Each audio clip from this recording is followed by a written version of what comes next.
حضرت موسیٰ علیہ السلام کے زمانہ میں ایک شخص ایسا تھا جو اپنی توبہ پر کبھی ثابت قدم نہیں رہتا تھا۔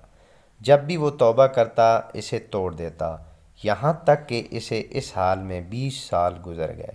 اللہ پاک نے حضرت موسیٰ علیہ السلام کی طرف وحی نازل کی، میرے اس بندے سے کہہ دو کہ میں تو اس سے سخت ناراض ہوں۔ جب حضرت موسیٰ علیہ السلام نے اس آدمی کو اللہ پاک کا پیغام دیا تو وہ بہت غمگین ہوا اور جنگل کی طرف نکل گیا۔ وہاں جا کر بارگاہ رب العزت میں عرض کی، اے رب ذوالجلال، کیا تیری رحمت کم ہو گئی یا میرے گناہوں نے تجھے دکھ دیا؟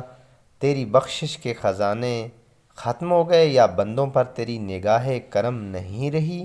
تیرے عفو درگزر سے کون سا گناہ بڑا ہے؟ تو کریم ہے، میں بخیل ہوں، کیا میرا بخل تیرے کرم پر غالب آ گیا ہے؟ اگر تو نے اپنے بندوں کو اپنی رحمت سے محروم کر دیا تو وہ کس کے دروازے پر جائیں گے؟ اگر تو نے دھتکار دیا تو وہ کہاں جائیں گے؟ اے رب قادر و قہار، اگر تیری بخشش کم ہو گئی اور میرے لیے عذاب ہی رہ گیا تو تمام گناہ گاروں کا عذاب مجھے دے دے، میں ان پر اپنی جان قربان کرتا ہوں۔ اللہ رب العزت نے حضرت موسیٰ سے فرمایا، اے موسیٰ، جاؤ اور میرے اس بندے سے کہہ دو کہ تو نے میرے کمال قدرت اور عفو درگزر کی حقیقت کو سمجھ لیا ہے۔